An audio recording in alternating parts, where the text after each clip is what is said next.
नमस्कार दोस्तों, GK GS discussion में आप लोग का स्वागत है।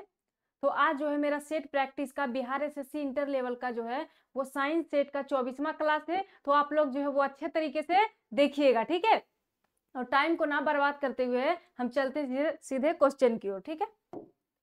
चलिए, पहला क्वेश्चन कह रहा है कि मेंडलीफ की आवर्त सारणी में ऊर्ध्वाधर कॉलम को क्या कहा जाता है। मेंडलीफ की आवर्त सारणी में ऊर्ध्वाधर कॉलम को क्या कहा जाता है? क्या समूह या वर्ग या वर्त या फिर इकाई? तो इसको जो होता है वो क्या कहा जाता है? समूह कहा जाता है। आवर्त सारणी को सबसे पहले किसने तैयार किया था? तो आवर्त सारणी को सबसे पहले तैयार किए थे ये मेंडलीफ। किसने किए थे? तो मेंडलीफ ने किए थे। मेंडलीफ कब किए थे? तो 1869 ईस्वी में, 1869 ईस्वी में। लेकिन पूछ दे कि आधुनिक आवर्त सारणी का जनक किसको कहा जाता है? आधुनिक आवर्त सारणी का जनक, आधुनिक आवर्त सारणी का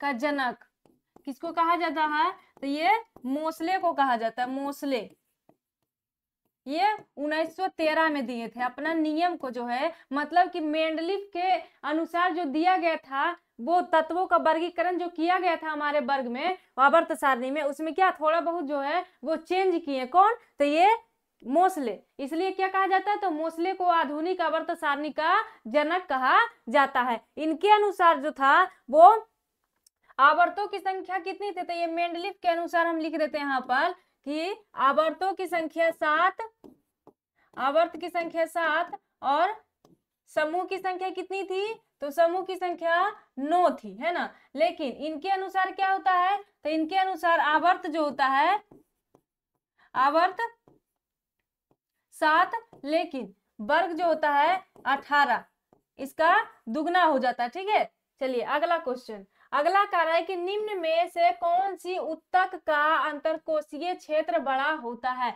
इन चार में से किस उत्तक का अंतरकोशीय क्षेत्र बड़ा होता है? क्या पैरेन्काइमा या कोलेनकाइमा या फिर स्क्लेरेनकाइमा या फिर जाइलम? ये सब जो होता है वो बायोलॉजी में एक अलग चैप्टर में पढ़ने को मिलेगा। तो ये इसका जो सबसे बड़ा अंतरकोशीय क्षेत्र कौन सा होता है? तो ये पैरेन्काइमा होता है। पैरेन्काइमा। अगर कभी टाइम मिले हमको तो हम जरूर से जरूर जो होता है वो चैप्टर वाइज कर करके एक क्लास में खत्म करने की कोशिश करेंगे, ठीक है।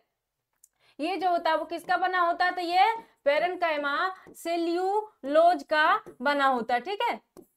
चलिए अगला क्वेश्चन है। अगला कह रहा है कि दाद को ही रिंग वर्म कहा जाता होने का कारण क्या है? दाद जो होता है इनमें से किसके कारण होता है? क्या विषाणु या कवक या शैवाल या फिर जीवाणु? तो ये दाद कहिए या फिर रिंग वर्म कहिए, बात बराबर है। तो ये दाद जो होता है वो किसके कारण होता है? तो ये कवक के कारण होता है। क्या होता है? कवक के कारण होता है। ये दाद जो होता है वो एक संक्रमण बीमारी होता है। कैसा?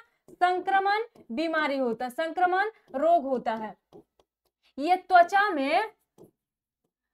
को संक्रमित कर देती है। कौन? तो कवक कर देती है, त्वचा को संक्रमित कर देती है। मतलब कि ये जो होता है कवक क्या करती है? तो हमारे बॉडी के त्वचा पे जाके जो है वो अपना फैलाव कर लेती है, जिससे क्या होता है? जिससे खुजली वगैरह होता है। ये दाद रोग में क्या होता है? तो दाद रोग में आपको खुजली देखने को मिलेगा, ठीक है। खुजली देखने को मिलता है।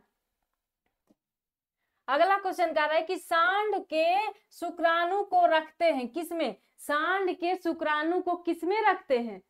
कृत्रिम गर्भाधान के लिए क्या किया जाता है कि पशु के जो होता है वो वीर्य को वो कृत्रिम तरीके से निकाल करके उसको जो होता है वो तरल नाइट्रोजन में रखा जाता है। उसके बाद जो होता है वो मादा पशु के फैलोपियन ट्यूब में डाल दिया जाता है, जिससे क्या होता है? तो ये कृत्रिम जो होता है निषेचन की प्रक्रिया हो जाती है, ठीक है। जैसा कि हमारे भारत में भी अभी देखने को मिलता है, ठीक है।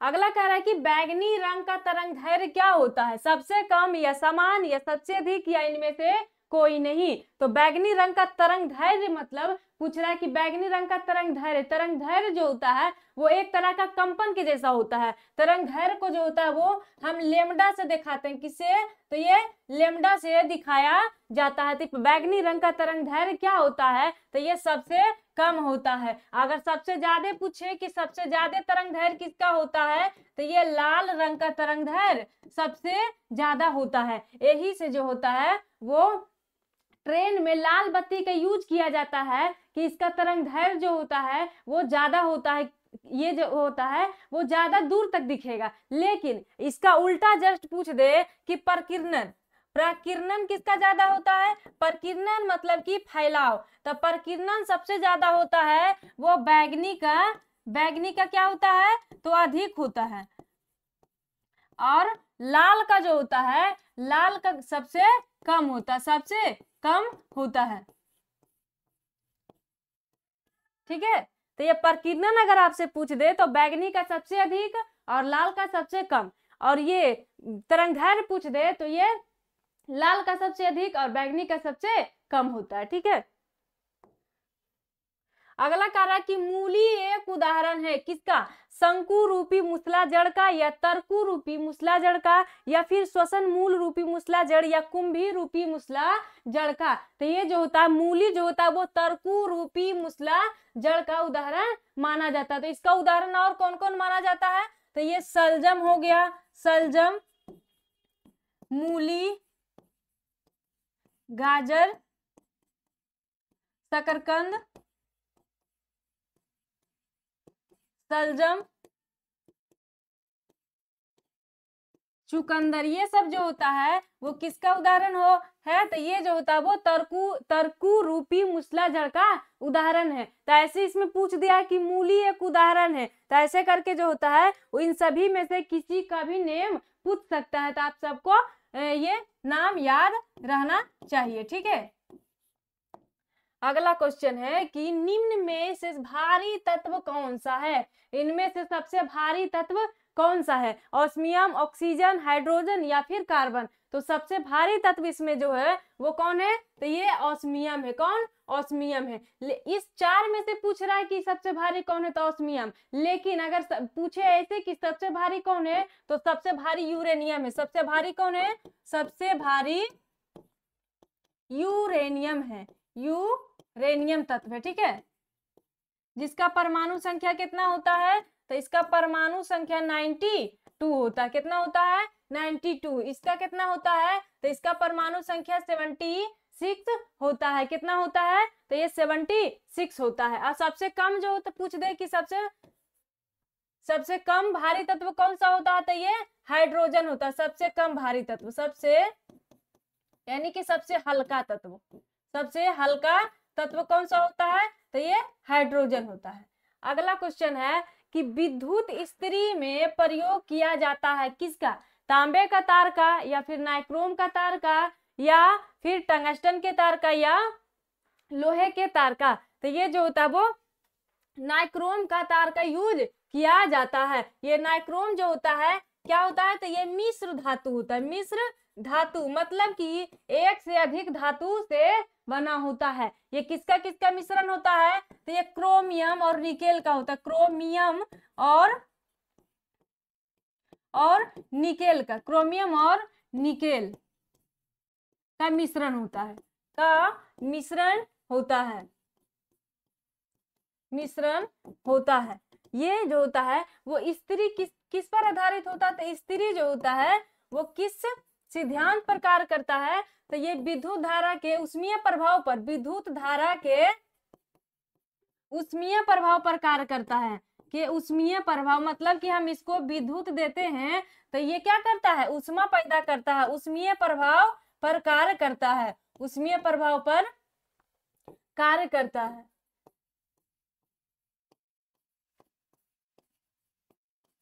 अगला क्वेश्चन है, अगला कह रहा है कि ट्रांसफार्मर का प्रयोग किया जाता है, क्यों किया जाता है, ट्रांसफार्मर का प्रयोग जो होता है वो क्यों किया जाता है, क्या प्रत्यावर्ती धारा या तरंग ऊर्जा के लिए, या दिष्ट धारा के लिए, या सामान्य धारा के लिए। तो ये ट्रांसफार्मर का उपयोग जो होता है वो प्रत्यावर्ती धारा के लिए किया जाता है। किसके लिए, तो ये क्या करता है कि उच्च वोल्ट को निम्न में, उच्च वोल्ट को निम्न में तथा निम्न में तथा निम्न को उच्च में बदलते रहता है, ताकि क्या होता है, निम्न को उच्च में बदलता है, उच्च में, ताकि क्या हो जाए कि करंट जो होता है वो अच्छे तरीके से प्रवाहित हो और शॉर्ट सर्किट जो होता है ये नहीं हो। ये किस सिद्धांत पर कार्य करता है, तो ये जो होता है वो फैराडे के विद्युत चुंबकीय फैराडे के विद्युत चुंबकीय प्रेरण के सिद्धांत पर कार्य करता है। ठीक है,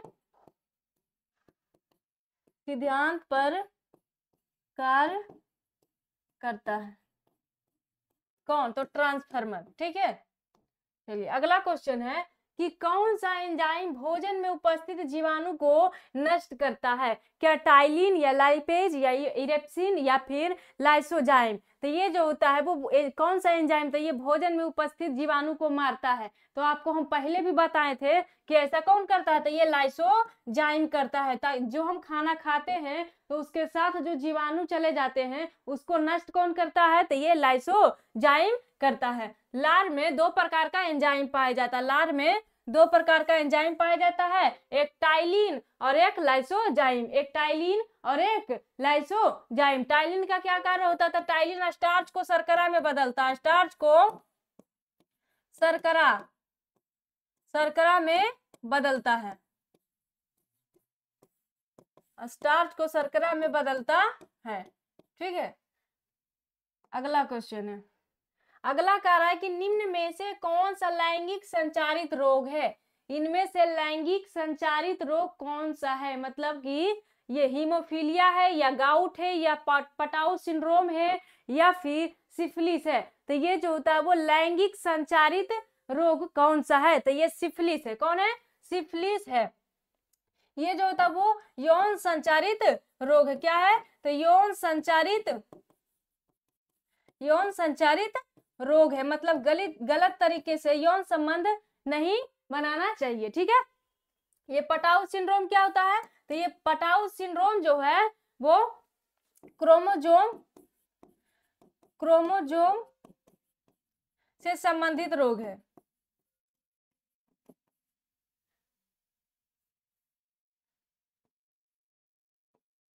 क्रोमोजोम से संबंधित रोग है पटाउ सिंड्रोम रोग। और हीमोफीलिया क्या है, तो हीमोफीलिया एक अनुवांशिकी रोग है, अनुवांशिकी रोग है, जिसमें क्या होता है, रक्त थक्का नहीं होता है, अनुवांशिकी रोग है। ठीक है, अगला क्वेश्चन, अगला कार्य है कि किस कोशिका को आत्महत्या की थैली कहा जाता है, किस कोशिका को आत्महत्या की थैली कहा जाता है, क्या राइबोसोम को या अंतःप्रद्रवी जालिका या गोल्गी का या फिर लाइसोसोम। तो ये लाइसोसोम हो जाएगा, क्या हो जाएगा, लाइसोसोम। किस कोशिका को आत्महत्या की थैली कहा जाता है, तो लाइसोसोम को। क्या होता है, तो ये कोशिका के अंदर जो होता है वो एक थैली के अंदर, कोशिका के अंदर जितने भी पदार्थ होते हैं वो सब क्या होते हैं, उसी थैली के अंदर उसी में रहते हैं। लेकिन ये क्या करता है कि अगर जो होता है वो उस थैली के अंदर कोई अन्य पदार्थ जो है वो कार्य नहीं कर रहा है, तो ये लाइसोसोम क्या करता है, तो ये खुद जो होता है वो फट जाता है। इसमें जो होता है वो एक प्रकार का अपघटक पाया जाता है, जिससे क्या हो जाता है, पूरी कोशिका क्या होती है, मर जाती है। इसलिए क्या कहा जाता है, तो लाइसोसोम को आत्महत्या की थैली, मतलब ये अपना थैली को ही मार देता है। ठीक है, राइबोसोम को क्या कहा जाता है, तो इसको प्रोटीन की फैक्ट्री कहा जाता है, प्रोटीन की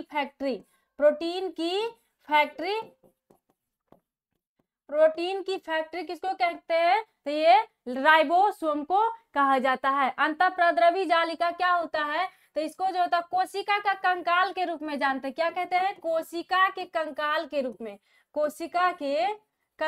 के रूप में जाना जाता है, कंकाल के रूप में जाना जाता है।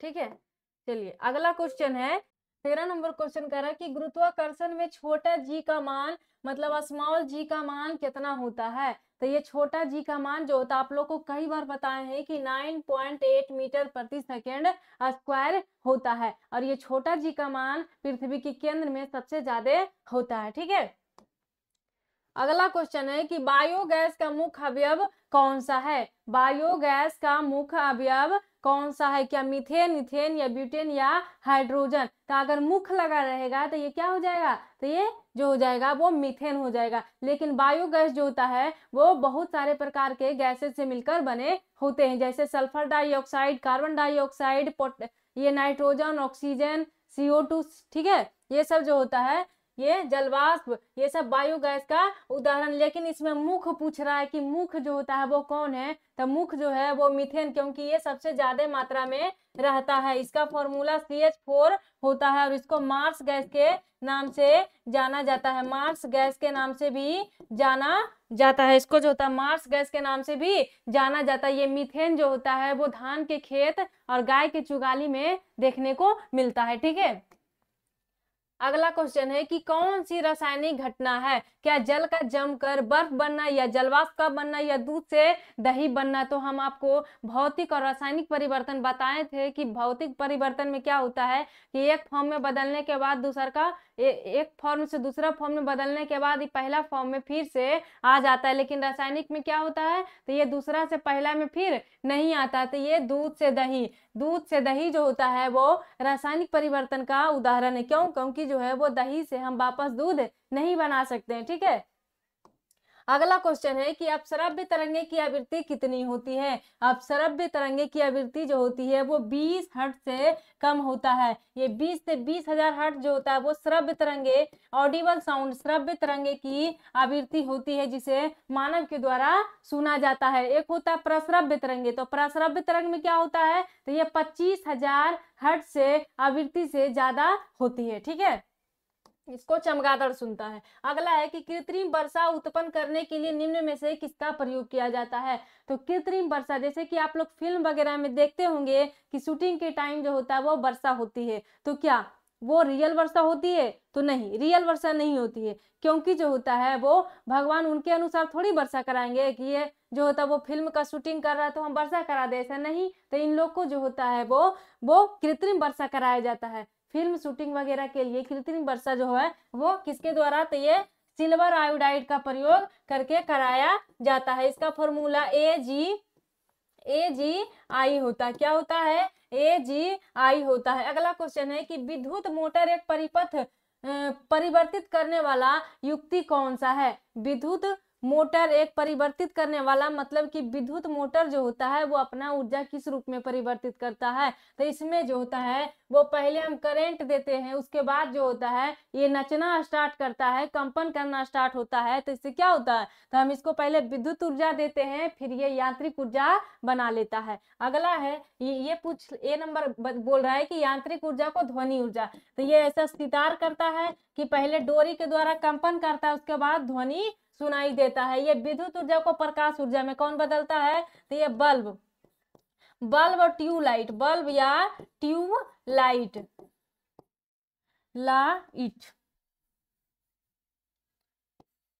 ट्यूबलाइट। और ये यांत्रिक ऊर्जा को विद्युत ऊर्जा में कौन बदलता है? तो ये डायनेमो को आप देखते होंगे कि ये पहले नचता है, उसके बाद क्या करता है? तो ये विद्युत ऊर्जा बना लेता है। ठीक है, तो ये यांत्रिक से क्या करता है? विद्युत में बदलता है। अगला कार्य कि जब किसी वस्तु को ऊर्ध्वाधर फेंका जाता है तो उच्चतम बिंदु पर वेग का मान क्या होता है? मतलब कि हम किसी वस्तु को अगर फेंके और जिस पॉइंट पे जाके वो रुक गया है वो क्या हो गया? उसका उच्चतम पॉइंट होगा। तो उस पर पूछ रहा है कि उच्चतम बिंदु पर वेग का मान क्या होगा? तो वेग का मान जो होता है वो क्या हो जाएगा? शून्य हो जाएगा। क्यों शून्य हो जाएगा? क्योंकि जो होता है जब आप लोग जो है ये बॉल वगैरह को जो होता है वो ऊपर फेंकते तो क्या होता है? एक निश्चित बिंदु के बाद फिर नीचे आ जाता। काहे? क्योंकि उसमें अगर और ज्यादा चाल होती तो ये ऊपर बढ़ता, लेकिन उसका चाल जो होता है एक निश्चित बिंदु पर जा करके जो होता है वो उसकी ऊर्जा खत्म हो जाती है, जिससे क्या होता है वो वापस फिर से पृथ्वी पर ही आ जाता है। पृथ्वी का गुरुत्वाकर्षण g का मान जो होता है उसको जो है वो खींच लेती है। ठीक है,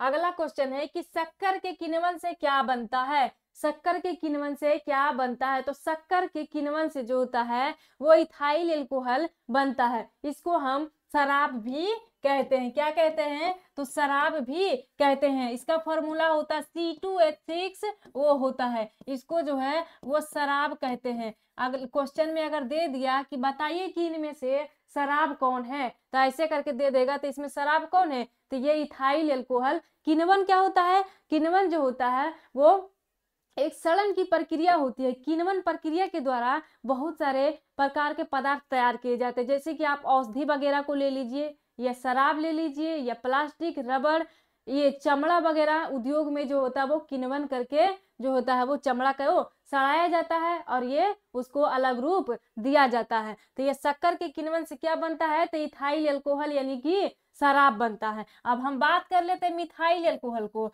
मिथाइल एल्कोहल का सूत्र होता है CH3OH होता है। क्या होता है? CH3OH होता है।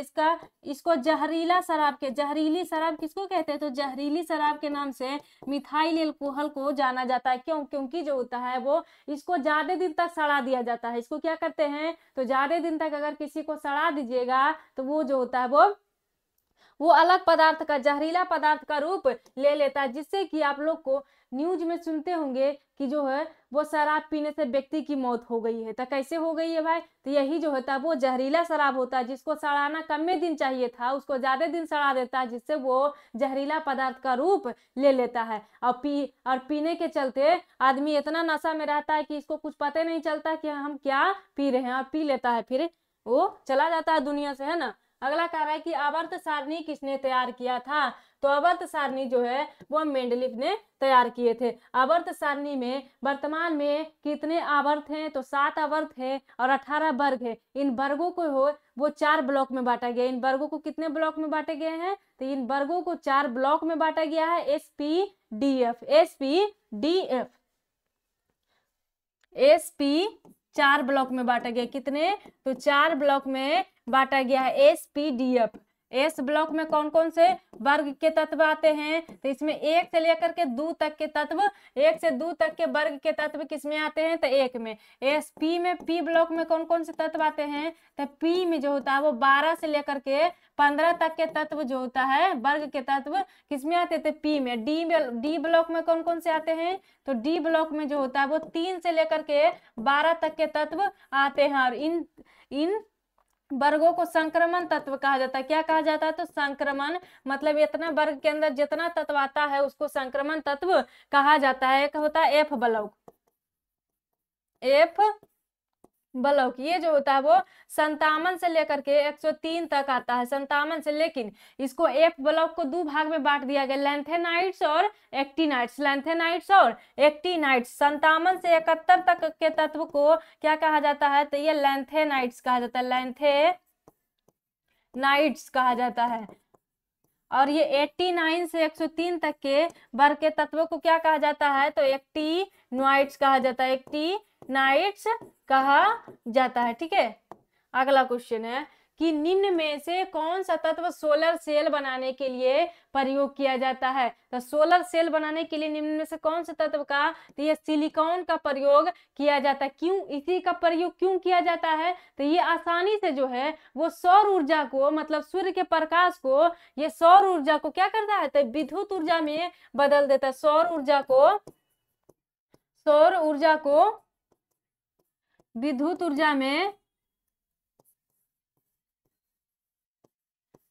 ऊर्जा में बदल देता है, इसलिए जो होता है वो इसका प्रयोग करते हैं। ठीक है, सिलिकॉन का। अगला क्वेश्चन है कि खाने का नमक किससे बनता है? खाने वाला नमक जो होता है NaCl, ये पूछ रहा है कि किससे बनता है? तो ये जो होता है वो मजबूत अम्ल और मजबूत क्षार से होता है। मजबूत अम्ल मतलब हाइड्रोक्लोरिक अम्ल, सोडियम हाइड्रोक्साइड से जब हम क्रिया कराते हैं तो क्या बनता है? तो ये बनता है NaCl, सोडियम क्लोराइड, और क्या बनता है? तो ये जल बनता है। क्या बनता है? तो जल बनता है। NaCl को हम कई नाम से जानते हैं। तो इसको जो होता है वो कॉमन साल्ट या फिर टेबल साल्ट, कॉमन साल्ट या टेबल साल्ट या खाने वाला नमक कहते हैं, या खाने वाला नमक के नाम से जाना जाता है। अब एक क्वेश्चन और पूछता है कि जो है वो ये नमक को आयोडीन युक्त करने के लिए इसमें क्या मिलाया जाता है। बोला जाता है ना कि आयोडीन युक्त जो है वो नमक खाना चाहिए, वो क्या होता है हमारे बॉडी के लिए अच्छा साबित होता है, ठीक है। तो ये NaCl सॉरी नमक को आयोडीन युक्त बनाने के लिए पोटेशियम आयोडीन युक्त बनाने के लिए पोटेशियम आयोडाइड का प्रयोग किया जाता है। किसका? तो पोटेशियम आयोडाइड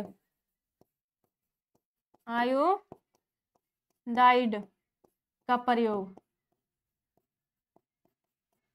KI, ठीक है।